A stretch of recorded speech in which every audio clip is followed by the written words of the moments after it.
Bonjour et bonsoir mesdames et messieurs, partout où vous nous suivez, fidèles téléspectateurs, surtout les amis de Mac Bazar. Aujourd'hui, nous allons plancher sur une question si importante, mais qui revêt un caractère purement spirituel.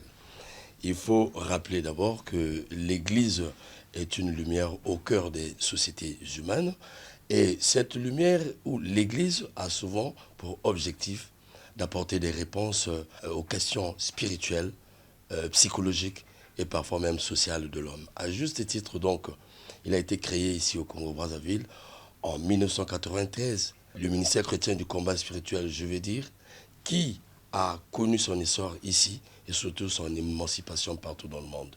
Et nous avons pu constater donc les grandes victoires de ce ministère à travers la délivrance. Alors il faut dire que ce ministère était sous la direction de Maman Olangui et son mari, donc en couple.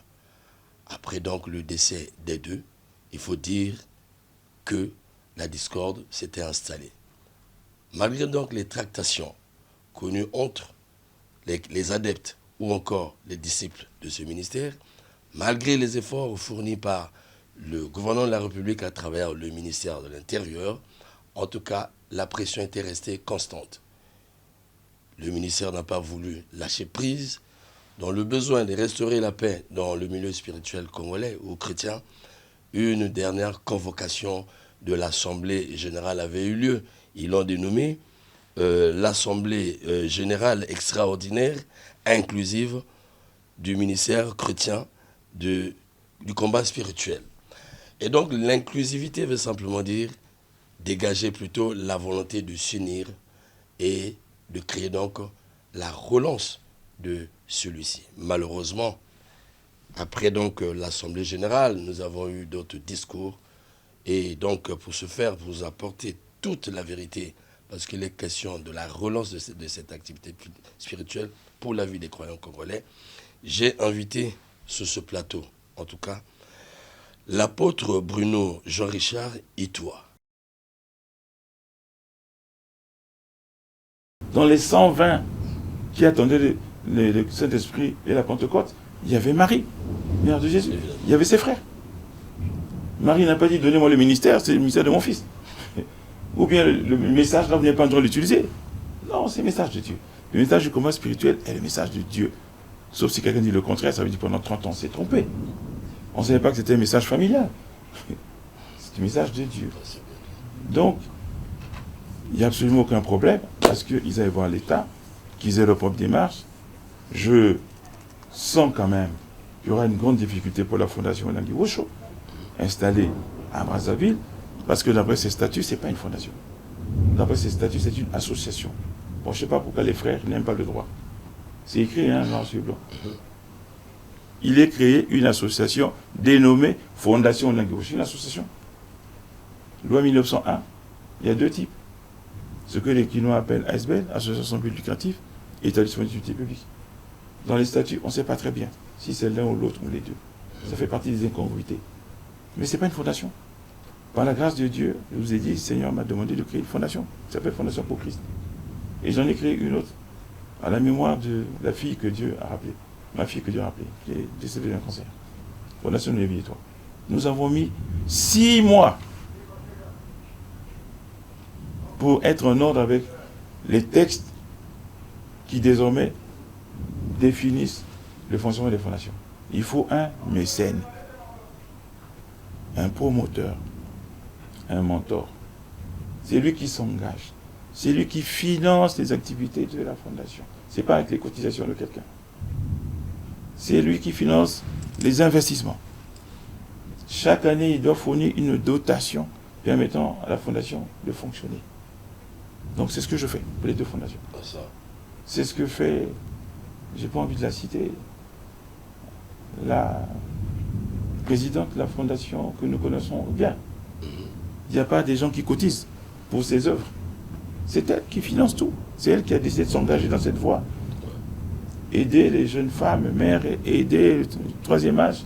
Elle se bat. Elle peut avoir l'appui de certaines personnes, physiques ou morales, d'institutions, de partenaires. Mais c'est elle qui est engagée. Donc, s'ils veulent créer une fondation, c'est ça qu'il faut créer. Alors, voilà. monsieur... S'ils créent ça, et qu'ils décident que Cette fondation a comme branche un ministère chrétien du combat spirituel. Si l'État accepte, nous dirons gloire à Dieu. Et chacun continuera son chemin. On se verra le jour où Jésus reviendra.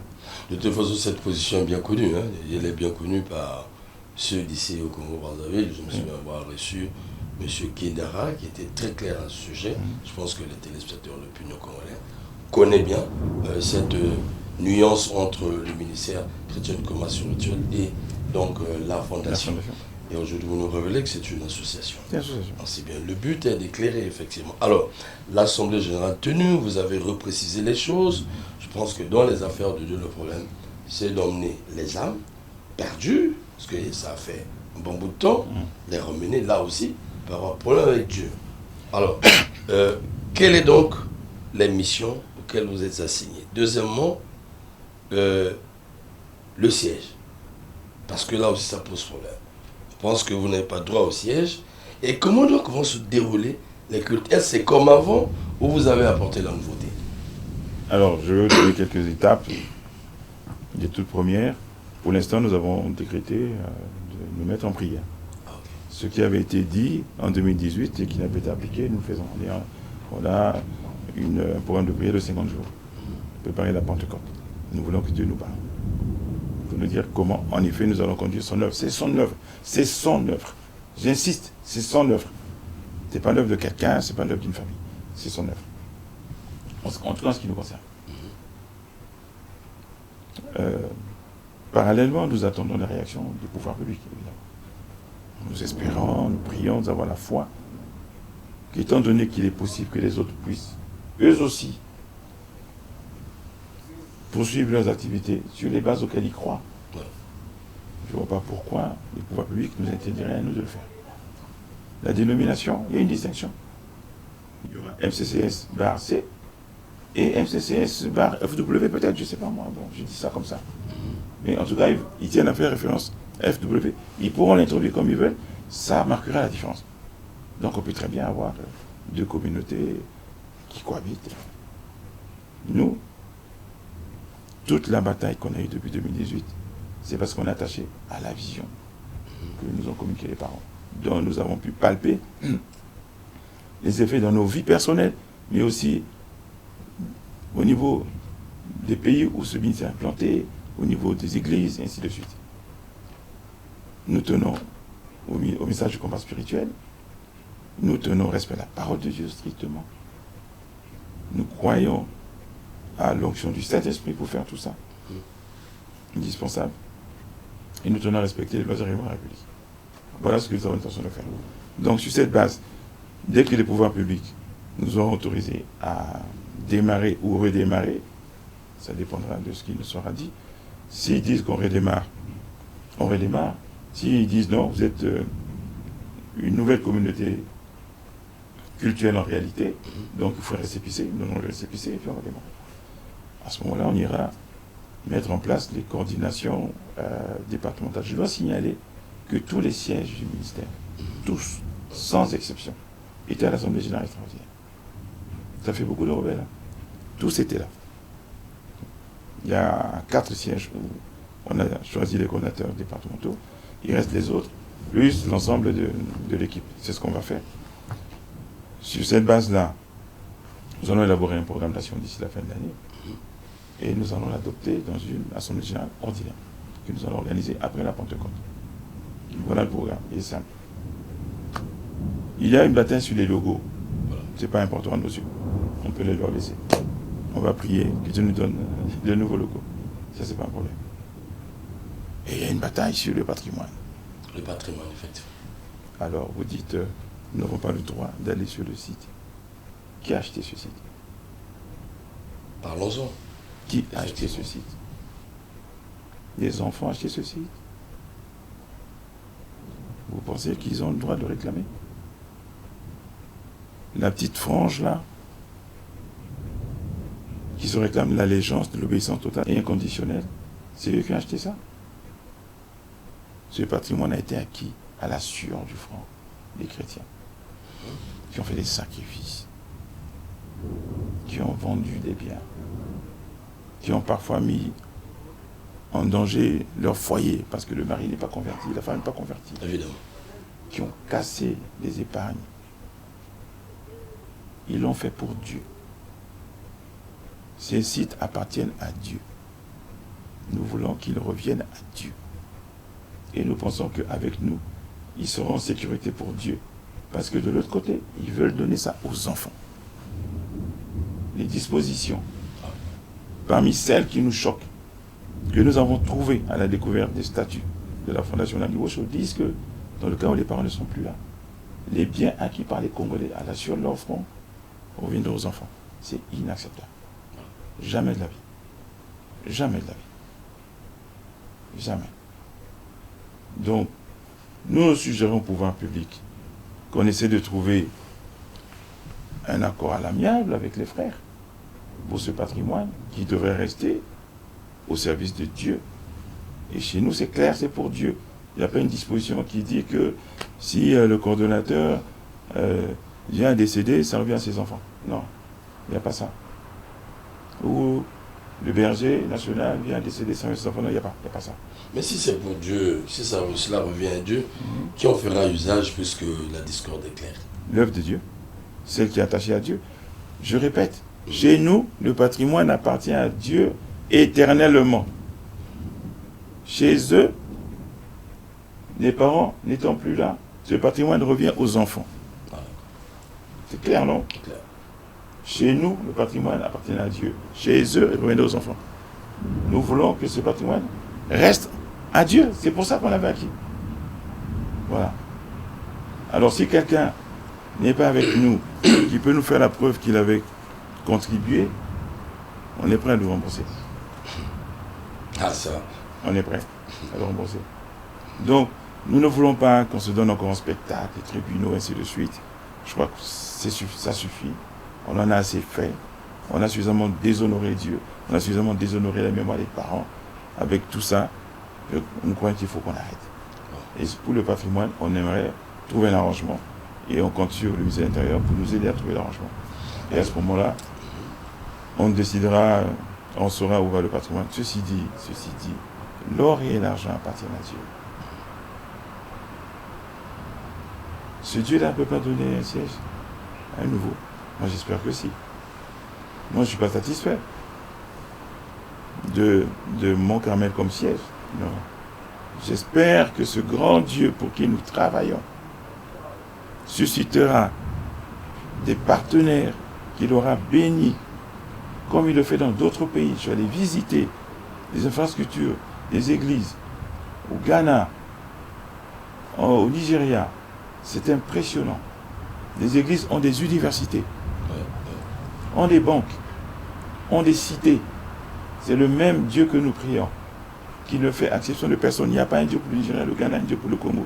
Si on prie sincèrement ce Dieu, il peut faire les mêmes grandes choses qu'il fait là-bas. Donc j'espère que ce Dieu va se manifester dans ce pays, démontrer sa puissance, et que le ministère chrétien du commerce spirituel demain aura un beau siège, un bel immeuble de plusieurs étages. Mais ça n'empêche pas que, pour l'instant, ce qui a été acquis reste à Dieu. Vous avez la foi, monsieur. Je suis un homme de foi, de très très grande foi. Mais heureusement, la Bible dit, sans la foi, il est impossible d'être agréable à Dieu. Donc je bénis Dieu pour la foi qu'il m'a donnée. Alors, deux dernières préoccupations. La première, c'est un constat spirituel. Je vous invite à faire ce constat. Cette période de pause, de crise, on est dans les affaires spirituelles. Alors, nous connaissons bien ce que Dieu voulait et il veut pour son peuple. Qui a joué ce jeu, spirituellement parlant, discernons, qui a joué ce jeu? L'homme ou le diable? L'homme ou l'adversaire? Et quelles sont les conséquences d'une telle pause, spirituellement parlant? Y a-t-il des conséquences? La Bible est claire. Il n'y a rien qui puisse nous arriver sans que Dieu l'ait permis ou voulu. S'il a permis, ça s'appelle la volonté permissive. S'il a voulu, c'est la volonté parfaite. Mais tout ce qui nous arrive, quel que soit ce qui nous arrive, même ce qui ne nous plaît pas, désagréable, c'est que Dieu, ou bien était dans la volonté permissive, il a laissé faire, ou bien dans la volonté parfaite. Donc, nous avons prié pour savoir, parce que pendant 2 ans et demi, il y a des frères qui ont dit qu'ils n'ont pas prié pendant 2 ans. Ils ont prié une seule fois, un 31 décembre dans une église. Mais nous, pendant 2 ans et demi, grâce à l'appui de la Fondation pour Christ, on n'a pas cessé de prier. Dans les intercessions, dans les veillées, on n'a pas cessé d'être enseignés. On a eu des enseignants venus de partout, mais aussi nous-mêmes. Entre autres pour demander à Dieu pour penser à la vie. Est-ce que c'est la volonté permissive ou absolue? Notre conviction est que ça relève de la volonté absolue. C'est Dieu qui l'a voulu. Dieu l'a voulu pour redresser son œuvre. À cause de tous les dysfonctionnements que je viens d'indiquer. À cause de statuts incongrus. Des statuts qui n'en ont pas dû. De nos 2 institutions qui existaient. C'est Dieu qui l'a voulu. Cette œuvre n'honorait plus Dieu.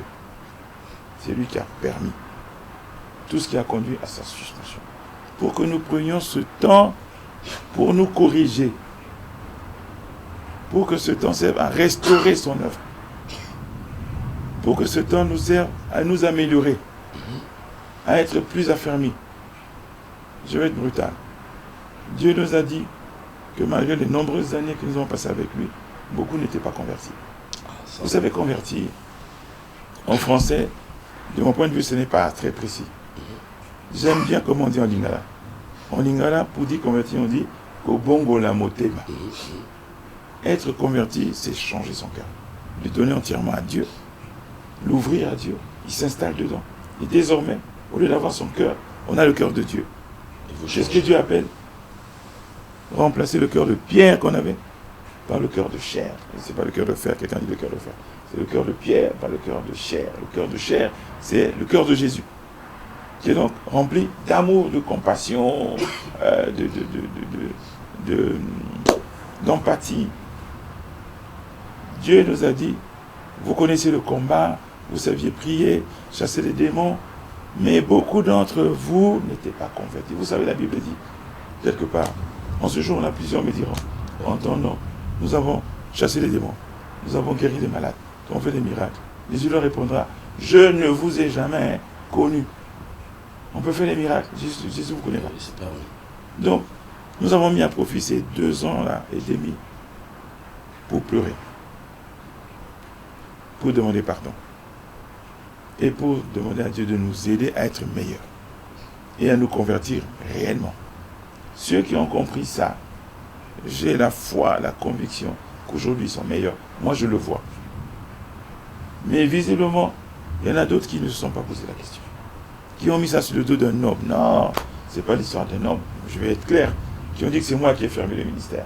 Ou les fait fermer. Oui, je parle à mon collègue.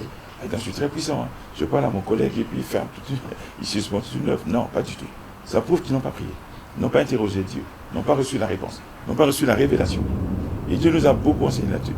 Si bien que finalement, comme dit la Bible, toute chose concourt au bien de ceux qui aiment Dieu.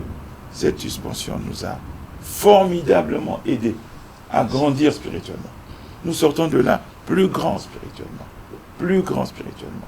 L'Assemblée générale extraordinaire a été un moment extraordinaire de communion fraternelle, chrétienne, avec le Saint-Esprit. Ça s'est passé, la joie, la sympathie, c'était incroyable. Nous étions plus de 300 personnes. Nous avions convoqué 150. Il y en a 150 qui sont venus qui ont dit qu'on ne sort pas. On a dit c'est pas grave, rester. C'est pas facile de gérer plus de 300 personnes. Ça s'est merveilleusement passé. On a vu un peuple qui a grandi. Un peuple qui était pendant 2 ans et demi en contact avec son Dieu, en prière, à qui Dieu a parlé, que Dieu a enseigné, que Dieu a délivré de certaines choses, que Dieu a fait grandir. Donc, on est heureux et nous sommes convaincus que le redémarrage de cette communauté sera l'occasion pour Dieu de proposer à la nation et peuple de Dieu, à l'Église, une œuvre rafraîchie. J'ai un frère qui dit rectifier. C'est un grand officier. Rectifier. Il dit c'est la rectification, la restauration, le rafraîchissement. Parce que nous ne voulons pas que les erreurs du passé soient de nouveau commises. Et nous croyons que si nous restons fidèles à la même position, le regard fixé vers Dieu, nous ne commettrons pas ces erreurs et nous aurons désormais une communauté bien meilleure. C'est ça que nous croyons. Donc, c'est pas le diable, non. Pour nous, c'est pas le diable. C'est pas l'homme non plus, c'est pas l'État, c'est pas le ministre. Non, c'est Dieu. Ok. C'est Dieu. Alors, par tradition, par habitude, nous chitons notre émission avec un mot de l'invité, circonstanciel bien sûr. Alors, monsieur le ministre, face à la caméra, vous allez certainement dire votre mot de la circonstance et à l'Église de Dieu et au ministère, je veux dire, à l'opinion chrétienne et aussi bien aux Congolais qui suivent de près ce dossier. Face à cette caméra. Je voudrais dire principalement que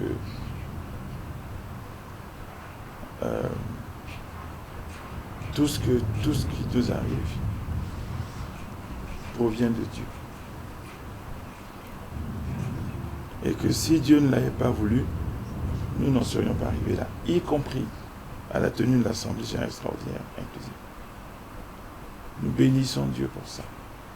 Nous bénissons Dieu pour sa présence. À titre personnel, je bénis Dieu parce que il a saisi cette occasion pour faire reconnaître le ministère auquel il m'a appelé depuis un moment, je le savais. Plus d'une dizaine de personnes le savaient. Et a permis que je sois consacré dans ce ministère. Je plains, je prie Dieu pour ceux qui ont osé blasphémer sur cela, en parlant d'élection. Non, il n'y a pas eu d'élection de l'apôtre. On n'élit pas un apôtre. Comme aime à dire l'apôtre Bafungisa, je le cite. Les ministères viennent du ciel, les hommes ne font que les reconnaître, et les serviteurs de Dieu consacrent ceux qui sont appelés à ce ministère, comme on l'a fait pour Paul et Barnabas, comme on l'a fait pour Paul à Jérusalem, Paul et Barnabas à Antioche.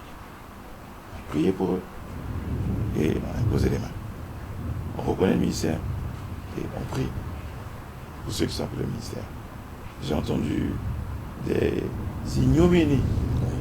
J'espère que ceux qui ont parlé comme ça n'ont pas blasphémé comme le Saint-Esprit, parce que c'est le seul péché dont on n'est pas pardonné. Je prie que ce ne soit pas ça. C'est grave de plaisanter avec ça. C'est grave de blasphémer là-dessus. Non. Je mesure la responsabilité qui est la mienne. L'apostolat n'est pas pour une communauté. L'apostolat n'est pas pour une église. L'apostolat est pour le corps de Christ. On est apôtre de Dieu, de Jésus-Christ.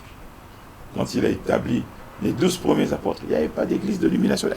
Ils ont été établis pour toute l'église. Et ce sont les 12 qui ont construit l'église primitive qui est arrivée jusqu'à nous. Je voudrais rassurer les frères qui ne pensent pas comme nous, que je les aime au nom de Jésus.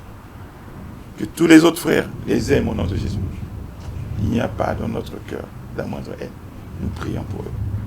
Et si le Seigneur ne les a pas convaincus de venir avec nous, nous prions pour que le Seigneur leur mette à cœur la voie qu'il leur a réservée. Et nous glorifierons Dieu pour ça. Je voudrais dire ici que c'est valable pour les enfants, les parents. Nous n'avons aucune trace de haine pour eux. Nous prions pour eux. Du même amour, personne que je les ai aimés avant, et les démontrer par des actes précis. Je les aime du même amour aujourd'hui.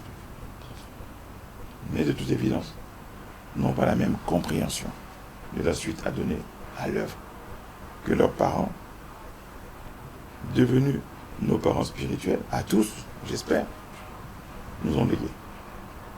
Donc, on va laisser le Saint-Esprit faire. Sans acrimonie, ce n'est pas nécessaire. Sans dispute. J'aimerais qu'il demande à ceux qui crient encore d'arrêter de crier sur les réseaux sociaux. Ça n'honore pas Dieu. Ça n'honore pas l'Église. Ça n'honore même pas les enfants. Ça n'honore pas les parents. Qui suivent leur chemin, conduits par cet esprit, qu'ils aillent voir l'État. Et franchement, il reste nos frères et nos sœurs parmi les enfants. Moi, j'ai des frères et des sœurs, ce sont les aînés. Les plus jeunes sont mes enfants. Ils ont l'âge de mes enfants. Donc, j'espère que l'épisode de ces troubles créés par le ministère chrétien du combat spirituel va s'arrêter rapidement. Et que nous allons cesser d'être une occasion de chute pour certains.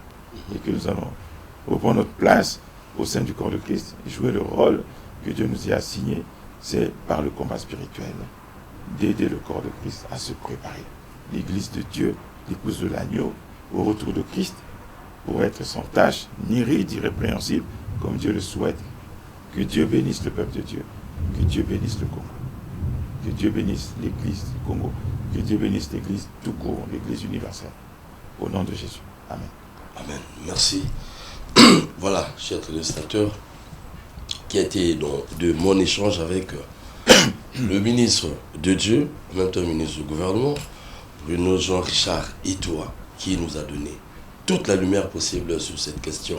Nous étions au commencement de cette affaire, c'est pourquoi nous avons tenu conclure. Et pour notre part, c'est une bouche autorisée. Pourquoi? Nombreux ont parlé de cette question, ils ont donné des explications, mais aujourd'hui, avec ce qui vient d'être dit, je ne saurais reprendre cette émission. Le souhait serait, comme il a dit, de craindre Dieu. Les gens viennent à l'église, les gens viennent à Dieu, parce qu'ils ont des problèmes, ils ont besoin des solutions. Ils veulent vivre avec leur Dieu. Et ceci doit être donc une expérience, souvent lourde, à supporter, à vivre, pour ceux qui aiment Dieu. Mais les leçons doivent être tirées. Les leçons doivent être tirées en ce sens que nombreux ont été choqués. Mais j'ai retenu aussi dans ces propos qu'il y a des discordes qui sont permises par Dieu, la lumière de la parole de Dieu. Et il est question donc aujourd'hui de s'interroger de part et d'autre, à quoi bon la dispute aujourd'hui dès lors que les choses se sont réglées.